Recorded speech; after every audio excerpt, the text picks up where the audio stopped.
And I want to thank Bruce Johnson for a spirited introduction.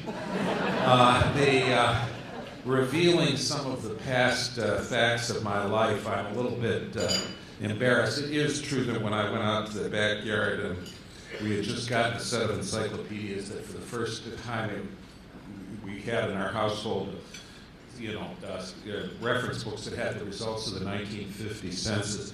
I used to sneak back down, this is the age of, 7 or something. I'd sneak down back into the basement where the encyclopedias were and draw up tables of the city populations of the cities in the 1940 and 50 census. I mean, Boston was 801,444, and 1960, and Washington was 802,178. You can look it up. I get a little hazier. For reasons that I've never been able to understand, none of the other kids were interested in the census. But in this great country and with the help of free markets, I've been making a good living out of doing that kind of stuff. It is also true, as Bruce said, that I attended Cranbrook School in Bloomfield Hills, Michigan, where I was 3 years ahead of Mitt Romney. It's funny, when I see him in person now, as I have in the campaign trail from time to time, I'm always surprised because he's now taller than I am. And he wasn't at that time.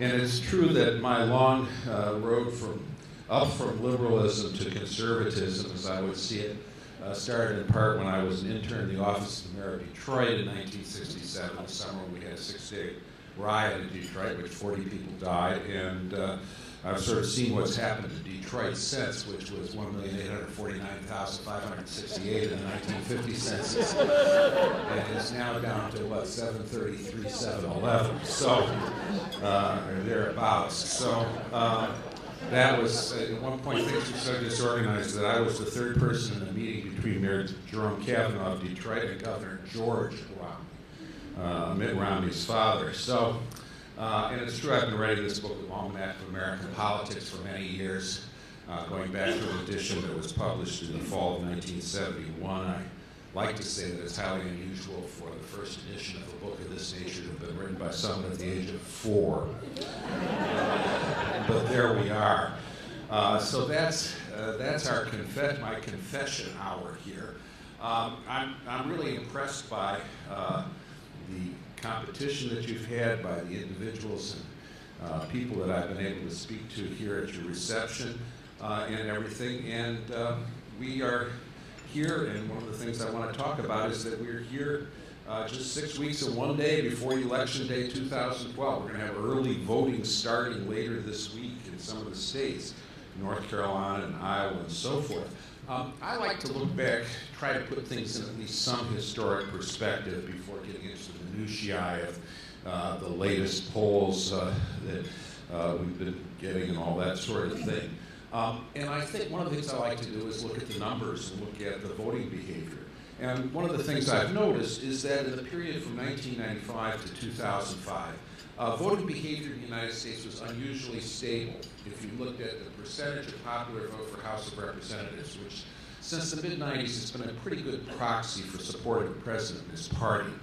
What you've seen is that the Republican percentages, the Democratic percentages varied only within a very narrow band of 3% in 5 straight elections. That's highly unusual. We haven't had such stability in House popular vote since the 1880s, and unfortunately no one in Washington has any memory of the 1880s now that Strom Thurmond is gone. He had a very clear memory of the 1880s. It was the 1980s he was a little hazy about.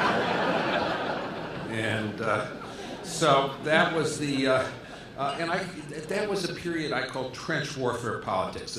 The two parties, the voting patterns, voting behavior was rooted in strong religious or moral beliefs. The demographic variable most highly correlated with voting behavior was religion or a degree of religiosity within each sectarian group, and that percentage continued. In fact, that period of trench warfare politics continued until about the summer of 2005. As American television viewers watched scenes of disorder and disarray in the streets of Baghdad and the streets of New Orleans.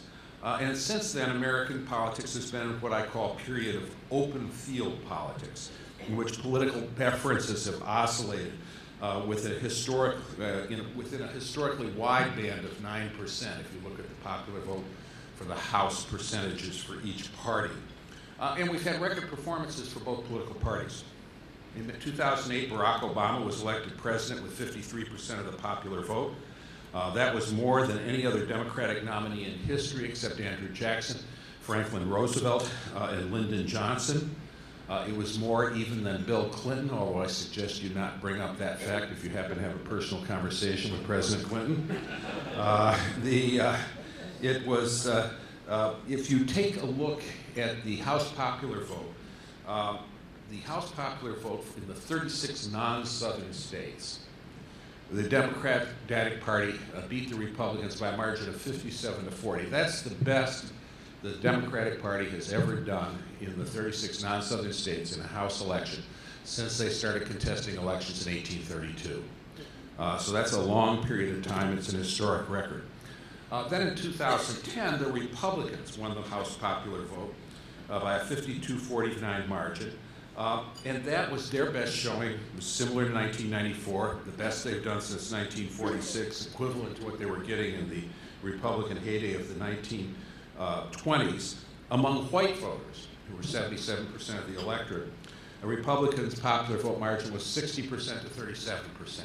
That's the biggest popular vote margin for Republicans among white voters that they've ever gotten since they started contesting elections in 1854. So that, in turn, was a historic election. And that 9% shift in the party's percentages between the 2008 and 2010 election, 9% doesn't sound like a lot, perhaps it's a single integer, but 9%, that was the biggest change that we've seen in House popular vote since 1946 and 48.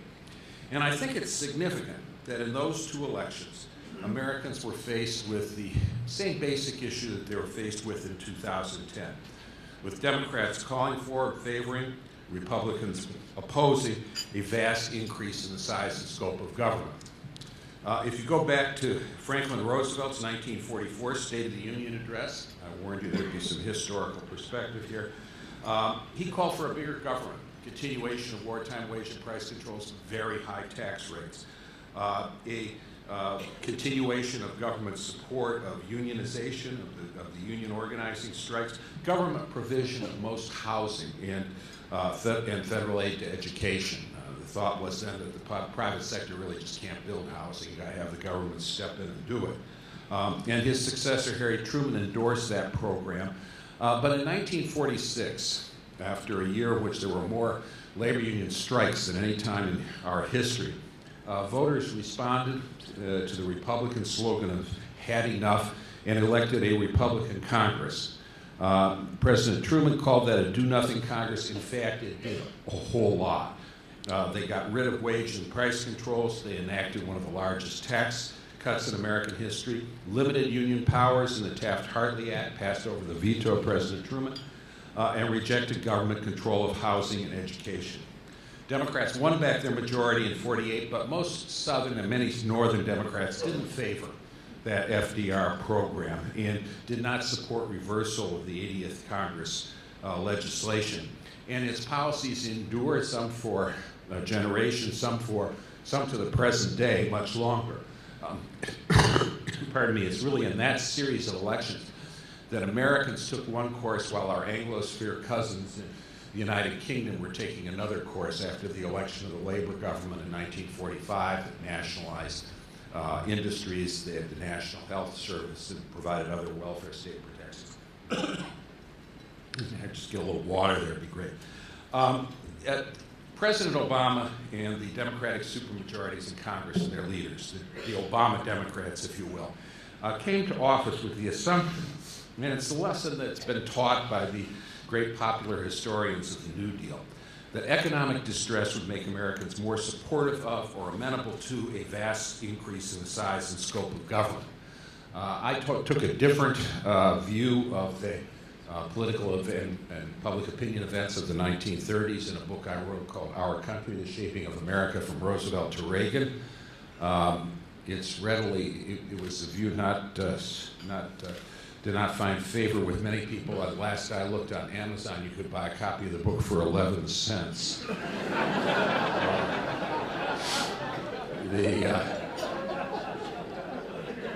But I took a different view of the 1930s. But in any case, I think that assumption, whatever the result of the election, has been proved to be wrong insofar as any abstract assumption can be proved wrong in the world of everyday, real world of politics. The stimulus and the package in Obamacare, or if you want to call it the Patient Protection and Affordable Care Act, remained so unpopular that Obama practically never mentions them. You didn't hear much about them in his acceptance speech and the primetime speeches in Charlotte. You'd have to think that the only domestic accomplishment of the legislation, of the administration, was saving General Motors. The slowness of our current recovery left Obama having to rope in Bill Clinton to make a convention speech, one which apparently got better ratings than his own, in which the former president made the argument that nobody could have done better. And so Democrats have been reduced to campaigning on peripheral issues or rallying the different groups that make up their party's coalition, and avoiding the kind of central issue of the economy and the government, or saying that nobody can do better. And I think what we've seen in the last 3 years is something in the nature of a rejection of the theories of the progressives of 100 years ago and the New Dealers of 70 years ago, and a reaffirmation of the principles of the Founding Fathers more than 200 years ago. The Obama Democrats have depicted themselves as followers of the progressives and the New Dealers, and you hear the president saying that, we made history by passing the Health Care Act, even though it was unpopular, unlike some of the New Deal legislation. His campaign slogan of "forward" with a period at the end of it, which suggests forward only up to a point, I suppose. The readers of Evelyn Waugh's Scoop will know what "up to a point" means, but that's an in-joke here. Among journalists, actually, I probably should explain, having said that, this is a book about British journalism in the 1930s, a novel, and one of the characters was Lord Copper, the proprietor of the Daily Beast, who was in a circulation war with Lord Zink, the proprietor of the Daily Brute. And Lord Copper had this guy that went alongside him all the time. I'm sure none of you executives in the audience have anybody like this on your staff. But he would say, when Lord Copper made a statement of fact, he would say, and the statement of fact was correct, he would say, "Absolutely, Lord Copper." But when Lord Copper would make an inaccurate statement of fact, like Peking is the capital of Japan, this guy would say, "Up to a point, Lord Copper." I use "up to a point" in that sense. But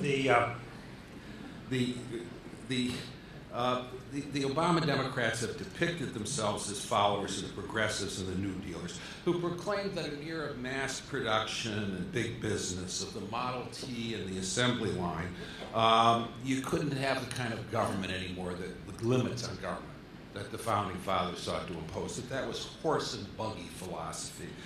It was old-fashioned, that the ordinary person needed guidance from government, needed government to make choices for him or her, to navigate the perils of life in our modern world. But I think what we've seen now is that the founders continue to appeal to something deep in Americans. I mean, we have seen it, I think, in the best-selling sales of books on the founders in the last 10 or 15 years. We've had books on Thomas Jefferson, George Washington, Benjamin Franklin, Alexander Hamilton, have been bestsellers. People have been buying them, people have been reading them. There was a summer here, and not just in Massachusetts, when the beach book that you saw most often was a biography of John Adams. When I started off as acquaintance with the publishing business, the idea that a book on John Adams would be a bestseller was considered ludicrous. It was appealing to something in Americans, into a wide swath of our country. And I think that after Rick Santelli invoked the founders in his famous CNBC rant calling for a Tea Party movement. What we saw was an inrush into political activity of hundreds of thousands, even millions of people who were inspired by ways and invoked the spirit of the Founding Fathers. And that was really one of the things that animated the record Republican showing in the 2010 election. And I think what we really see is that even in this or maybe especially in this post-industrial information age, the 70-year-old and 100-year-old ideas of the progressives and the New Dealers sound tinny and out of date, while the 200-plus-year-old vision of the Founding Fathers rings like a silver spoon striking a crystal goblet. Looking ahead, regardless of the outcome of this election, I see here among Americans a rejection of a number of ideas of centralized government, of the centralized union-dominated education, an appreciation of choice and charter schools, which I know your organization has done so much to encourage and with such good effects here in Massachusetts. I see a willingness to consider shifting Medicare to more choice, to an architecture that provides more choices, and note the success and apparent popularity of Medicare Part D, a government program that ends up costing less than was projected. There's something about free market competition that can outperform on this metric the centralized bureaucratization. And the idea of block granting Medicare to the states, and the variations on it that Grace Marie and Bob have provided, which you've awarded a prize. I think there's at least a beginning of an understanding that public employee unions have prevented accountability of public services and have inflated pension obligations in a way that's simply unsustainable and threatens to bankrupt governments and/or taxpayers. And I think there's an increasing recognition that only a vibrant public sector can produce the kind of vibrant public sector competition can produce the kind of economic growth in which people, especially young people, can find work and community service that draws on their own interests and their own special talents, that enables them to choose their own futures in a way that's consonant with the spirit of our information age. Let me turn now from those generalizations back to the current political numbers, which people constantly ask me about. President Obama's job approval rating recently, take the Real Clear Politics average of recent polls, is 50% positive, 47% negative. That's right at the cusp between victory and defeat. In pairings against Mitt Romney, Obama's ahead by a 48 to 45% margin. That's not a great sign for an incumbent. 100% know him, but 52% are not currently voting for him. On the other hand, Romney is behind on that metric. Many commentators say that Obama has an advantage in likability. I think this can be overstated. If his faves, unfaves, as we say in the polling business, are 51-45. That's a little better than a 43. That's about the same as his job rating, a little better. Romney is 45-44, not considered tremendously likable and unlike, that, you know, he had much worse numbers during the primary period when some of his opponents were pummeling him. You know, you have a bad rating too if you kept getting attacked by Herman Cain. But anyway.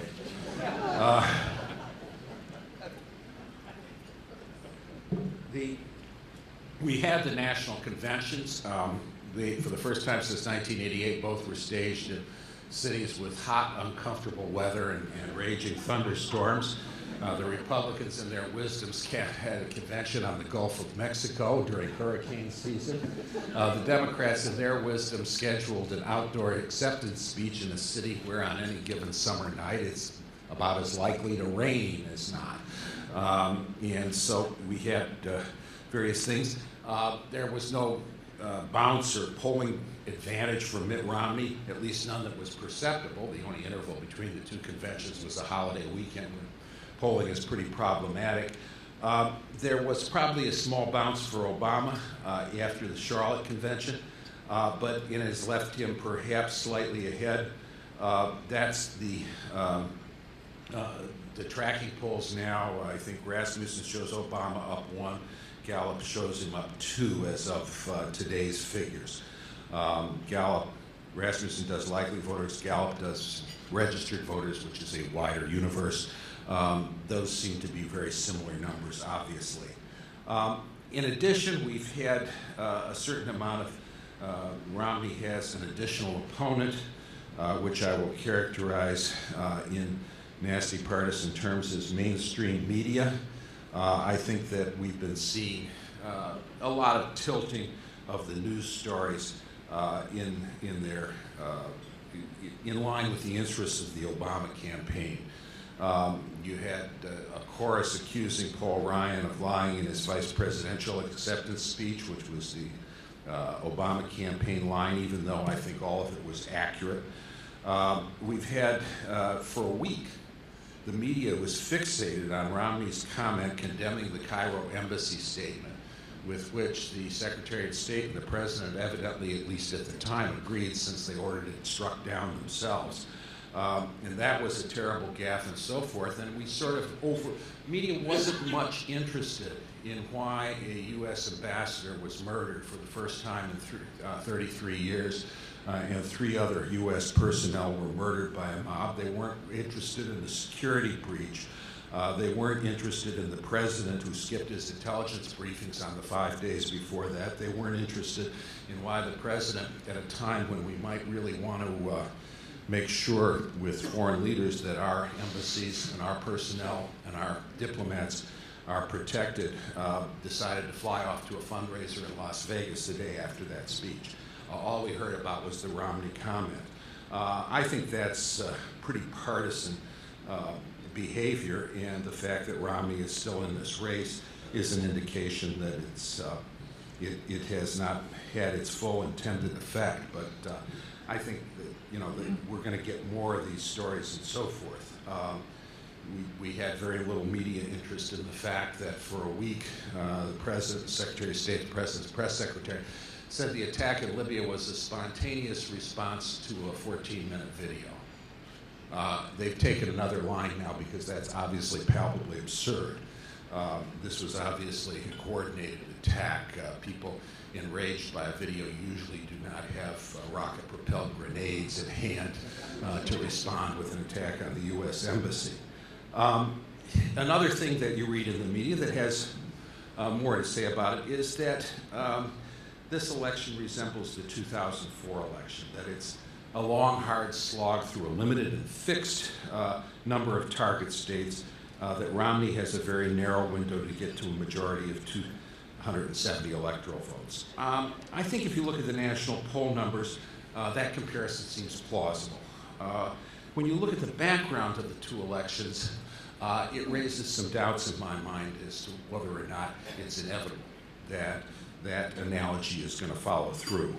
Well, the 2004 election, as I mentioned at the beginning, is an election that came after 4 straight House elections in which we'd had very steady, stable voting behavior. And people were largely voting, along lines of religion, along lines of deep moral belief, along lines of things that are very important in their lives.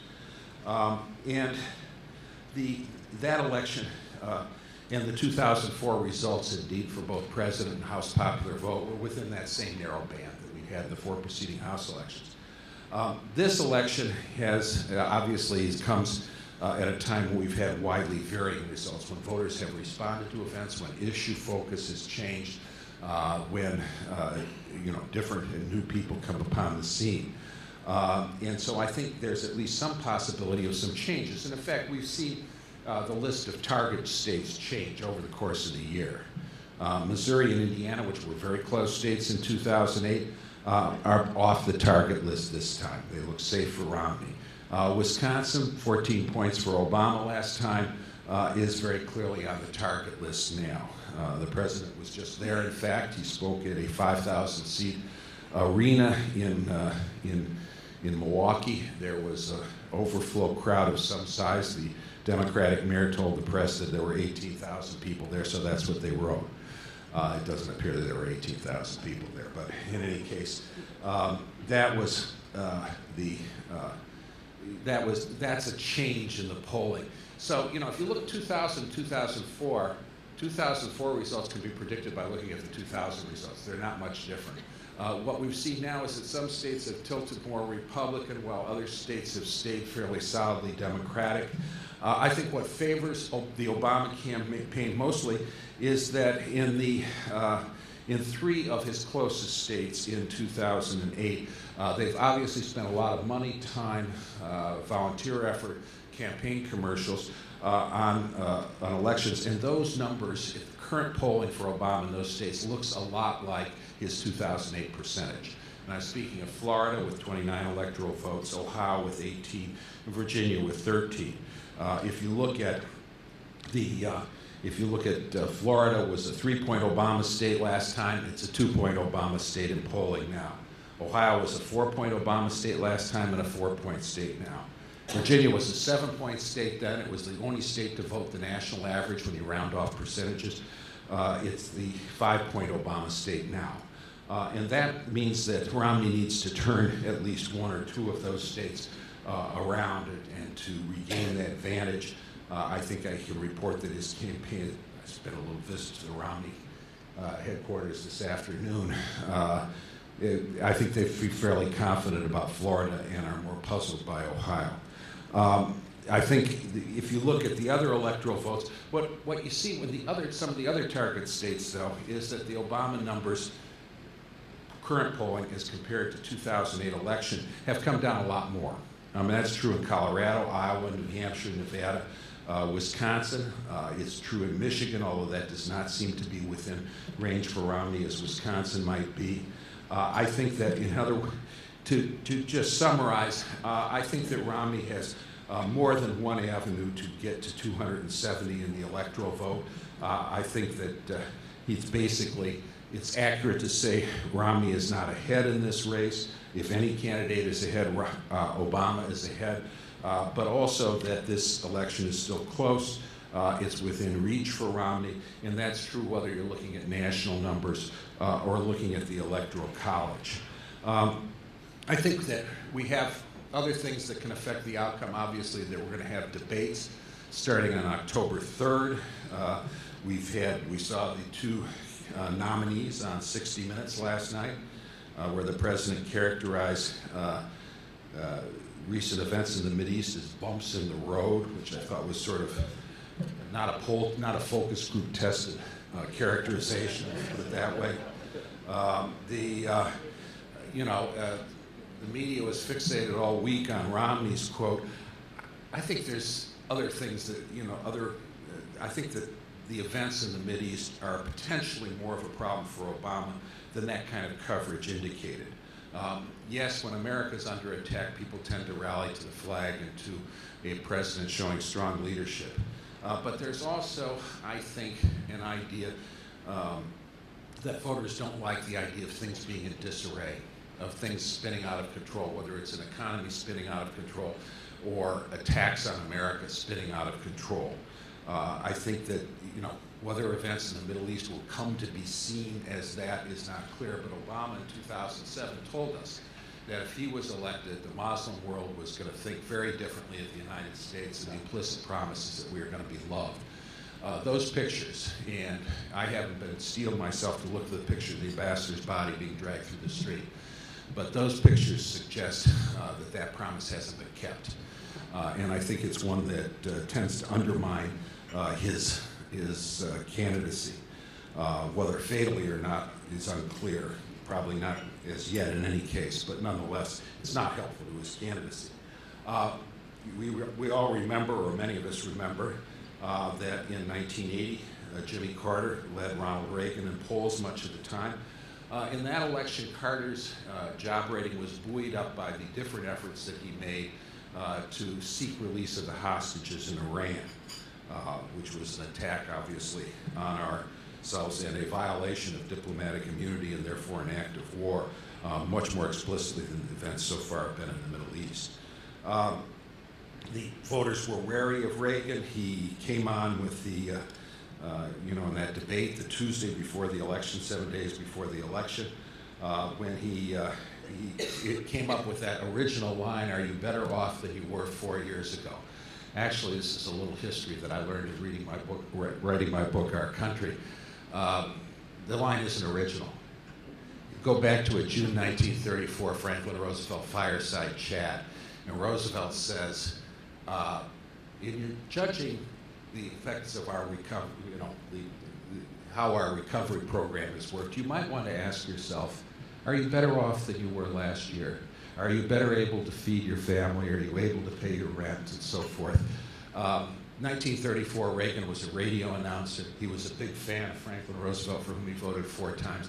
We can be 100% sure that Ronald Reagan was listening to that broadcast. And thinking back, whether it was not brought up by his handlers, it was not suggested by some smart political consultant, it wasn't, we don't know whether he remembered it explicitly or whether it was subliminally embedded in his memory. But he came up with that line. None of the political reporters of the day, David Broder was 4 years old in 1934. He wasn't covering that fireside chat. But that was, in fact, what had happened. Reagan simply remembered it in some way, shape, or form from 46 years before. I think that, so there was change in the last part of the election. Could something like that happen in this election? I think it's possible. I think it's not likely, but I think it's well under 50% of likelihood. But I think that there is some possibility of that.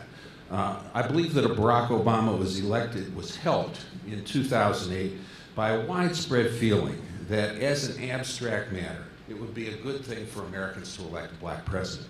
I think that's understandable in light of our history. I know I felt that way myself.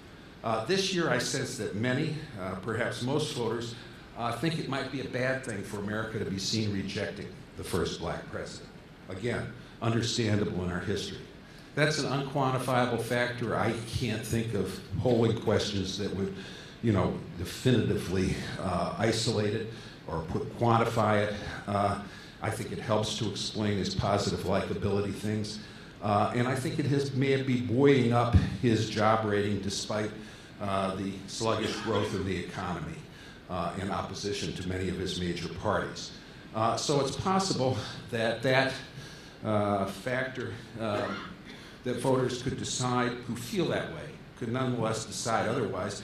And what's interesting to me is they were that was the point of the thing at the Republican National Convention that was utterly inexplicable to me, which was the Clint Eastwood experience. How many, you were probably all watching that on television, I expect. Was anybody here in the hall there? I was on the floor of the convention. I couldn't hear Eastwood very carefully. I couldn't sort of make out what the chair was because he's in the distance, and I couldn't see that the Videotron was not available. And I thought it was really weird. And like everybody else in the press almost, I wrote up immediately, that's a big mistake. And, all of us who condemn the conventions for being scripted then condemn that for being unscripted, right? It's the basic proof that people don't properly understand the role of the press. Our job is to prowl the battlefield and shoot the wounded. Anyway, but I think Eastwood says something that was interesting, sort of the peroration of his thing. He said, when somebody's not doing the job, he said, you have to let them go. I think the tone of it and everything, he had made his case against Obama, that Obama wasn't doing the right job. In effect, he's saying to voters, well, you may not want to get rid of the first black president, but he's really not doing the job, and you just have to let him go. I don't know if that's going to have any substantial effect on the election. I think it's possible, but not likely. But I leave you with that thought, and with thanks for your invitation to speak here, and congratulations on your work. Thanks very much.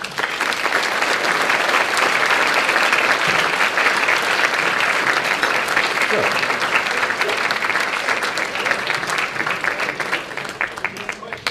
Hello? Oh, sorry. Jim, sorry. All right, I have a microphone here, and there's another down there. Michael, I have a quick question. Yeah. You were mentioning the parallels between the 2004 election and this election. Yeah.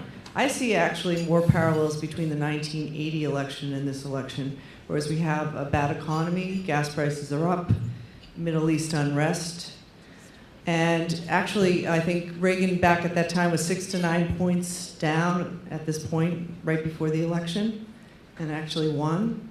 And do you think there's a role that the national media plays in this, or? Well, what do you sure, have to there's say a about role. Well, I discussed in my speech some of the things that I think, I think you've got a sort of partisan tilt to the coverage, which is to accentuate stories that it would appear to hurt Romney and to underplay stories that would appear to hurt Obama. I think that's not true in every case, and it's not true in the case of everybody in mainstream media, and it's not true in the case of every story, but I think there is that tendency. Analogies go just so far. I suggested a sort of similar analogy to 1980, but I would put the likelihood of it occurring as sort of 20%, 25%, something like that, well under 50%. I like to think about other contingencies in part because when you try to write history, one of the hardest things to do is to get yourself in the heads of people that didn't know what was going to happen next.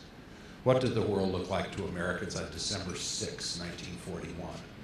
It's hard for us to imagine, any of us, including the few of you in the room who may actually remember, that day. But that's one of the things you have to do. So I like to consider contingencies that may or may not occur, just to kind of roll them around in my mind to see what other possibilities there might be. And I can wait till election day or 36 days thereafter to see who wins. But the 80 analogy, there were other things that were different from 80 that one has to say. I mean, Jimmy Carter had opposition from his party, from Edward Kennedy, and did not totally, that was still kind of a bitter split. President Obama did not have opposition. On the contrary, he brought in Bill Clinton to help rescue him from doldrums in the polls. And so his sort of chief rival, and a man who I suspect would like to be the only Democratic president of his lifetime to be reelected, nonetheless came in and helped him out. So there are other things that are different. 1980, white Southerners, remember, 76, white Southerners and white evangelical Christians voted heavily for Jimmy Carter. They didn't like some of the things he did in his administration, but they were by no means solid Reagan. And the South, most of the states in the South, Reagan carried very narrowly. North Carolina, South Carolina, Tennessee, Kentucky, Alabama, Mississippi, Florida, Arkansas. Those were, single-digit 1 or 2 point victories over Carter. It wasn't clear that Carter was going to be rejected by most of the states in the South as he turned out to be. So we don't have that kind of a factor now. The white evangelical Protestant bloc has become a solidly Republican bloc. The party lines are more fluid than they were in the 95-05 period, but a lot less fluid than they were circa 1976, 1980. Gentleman there has got a hand up in the middle. I'd be interested in your views, whoever is president come January 20th, and however the Congress is constituted, do you think we're going to get a major tax act in the next session of Congress, and that we're going to start to address our long-term deficit problems? Well, I think there's the raw material for a tax reform, if you will. In Almanac of American Politics, I try to ban the word reform. Nobody gets the reform label, not even things I agree with. But a tax reform broadening the base and eliminating or limiting preferences of the same style as 1986. I mean, Reagan in 1984 called in general terms for such an act. Romney and Ryan have called for such an act. People say Romney isn't specific on how he would limit preferences. Neither was Reagan. It took a lot of tough negotiations and some talented legislative talent to figure it out, but it was done and is capable of being done again, I think. You have the lead Republicans on this, including Speaker Boehner, Paul Ryan is chairman of the House Budget Committee.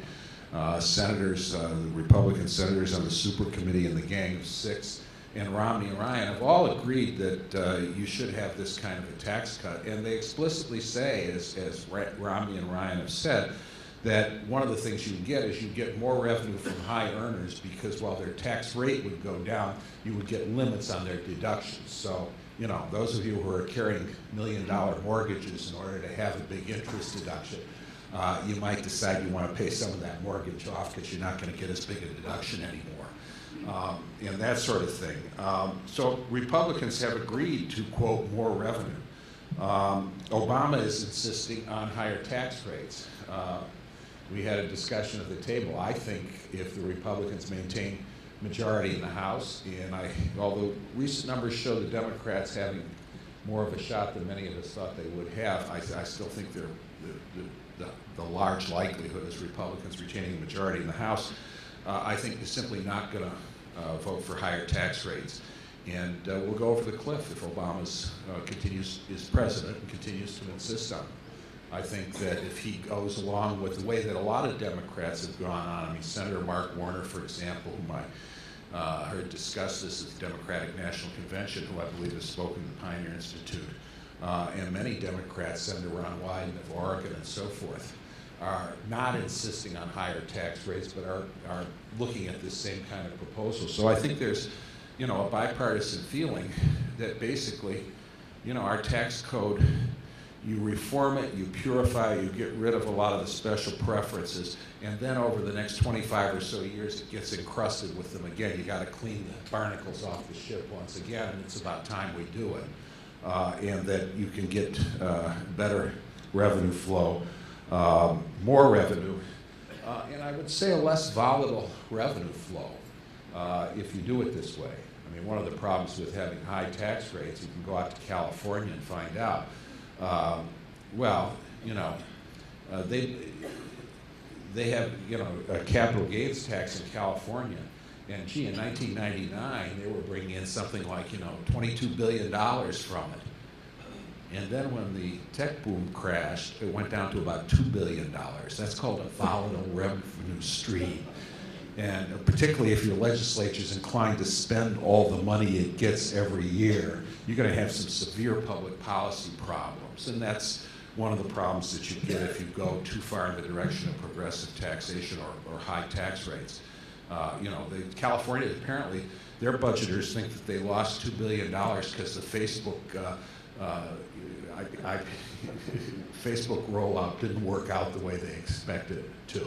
Well, that's a fairly large chunk of change to have, you know, your state budget depend on one transaction. And because the guy from Morgan Stanley or whatever it was, the CEO, was across the country on a commercial jet for 5 hours during the IPO, out of cell phone range. I mean, I don't understand.